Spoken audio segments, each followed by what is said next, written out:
The days are getting longer, the forecast is warmer, and everyone in the city is excited for the upcoming season. And of course, here in Cincinnati, that means opening day is right around the corner. So in this video, we'll talk about everything that you need to know about opening day and enjoying it to its fullest. So if you're a die-hard baseball fan or just someone who likes to have a good time, you're going to want to watch this video. Most of the information in this video will actually be good for any Cincinnati Reds game. We'll talk about what to eat, where to park, and what to do before and after the games. And if you want to keep up with everything that's happening in Cincinnati, hit that subscribe button so you don't miss a video in the future. And comment below, what do you want us to cover next? First off, some background on opening day in Cincinnati. Obviously, it's such a big deal here. If you have moved to Cincinnati and it's around springtime, you're probably hearing people talk about opening day coming up. But it's not just a big deal for Cincinnati. Historically speaking, the Major League Baseball season would start in Cincinnati every year. That's changed a little bit. Cincinnati no longer has a monopoly on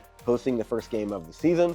However, Cincinnati is basically always a home team when the season kicks off. And there's a lot of energy and some really deep traditions around this event. So you have things like the Findlay Market opening day parade, the huge parties at the banks and Washington Park, as well as Fountain Square, and of course the famous flyover and the ceremonial first pitch. So here's a few tips for planning your day for this opening day. Number one, plan to skip work altogether.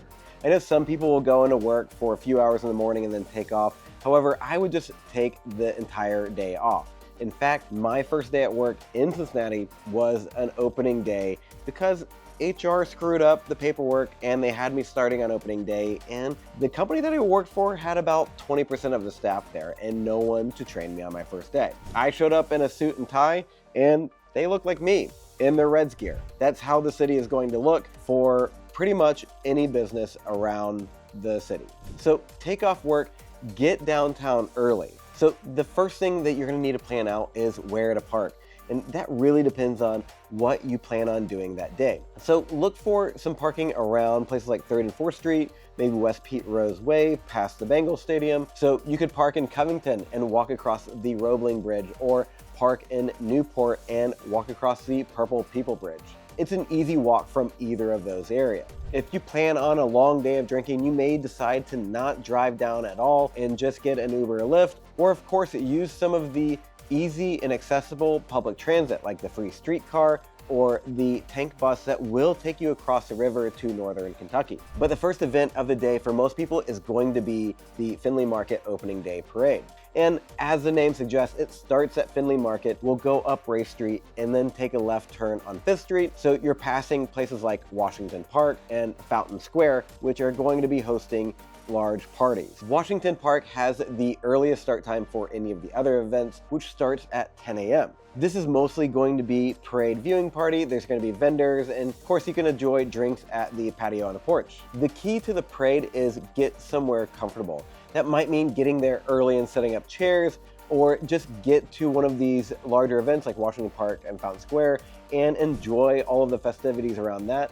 because the parade is a 3-hour procession. Also, during that time, it's important to note that this streetcar will not be running because the parade will go right over some of the streetcar tracks. If your biggest priority is the partying around opening day, you may either want to skip the parade altogether or prioritize watching the parade from Fountain Square, because Fountain Square is going to be much closer to the biggest party, which is down at the banks near the stadium. The parade itself is very family friendly, but of course there's a ton of partying happening all across the city, so kind of pick your spots if you're more for the family friendly side of things or you're more on the party side.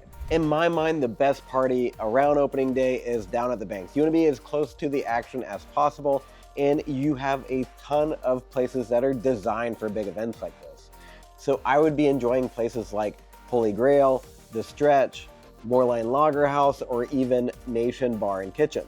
The great thing here is you don't really have to commit to one place. This is a Dora, which means that you can walk right out of the bar with your beer as long as you have the right cup. Or you can skip those places altogether, stay outside and enjoy the vendors that are set up along Freedom Way. Expect live music on large stages and definitely expect large crowd. If you're lucky enough to have a ticket to the game, my pro tip is as soon as you get into the ballpark, go to the 50 West stand and grab a beer and a burger because it's some of the best concessions in the stadium. Or if you're more into Cincinnati tradition, some of the other best food items are going to be cheese conies from Skyline, of course, Geta sliders, or don't sleep on the hot Met. Hot Mets are one of my favorite Cincinnati staples. If you're not familiar, it is a spicy smoked sausage, similar to a bratwurst, but a lot more flavor and way better in my opinion. And speaking of concessions inside the game, you're going to want to remember that it is a cashless experience across the board. So bring a credit or debit card to buy beers and food or anything else that you need in the stadium. And my last in-stadium tip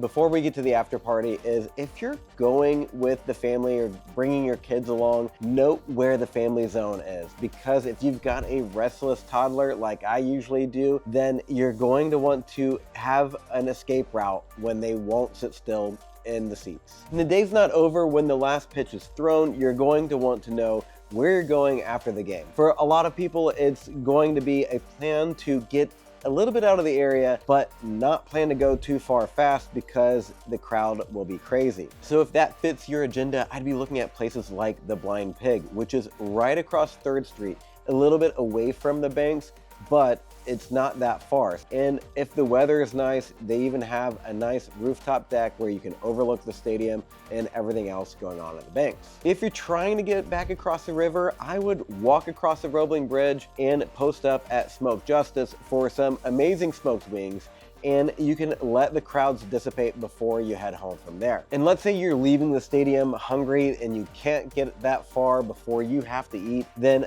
I'm gonna go to places like the Filson or Pies and Pints. Both places have great food and a great beer selection as well. Whatever you decide to do, I hope you thoroughly enjoy the city and the culture surrounding opening day. To be totally transparent, before I moved to Cincinnati, I wasn't a big baseball fan. I grew up in Indiana and we didn't have a hometown team, so it just really wasn't one of my top sports.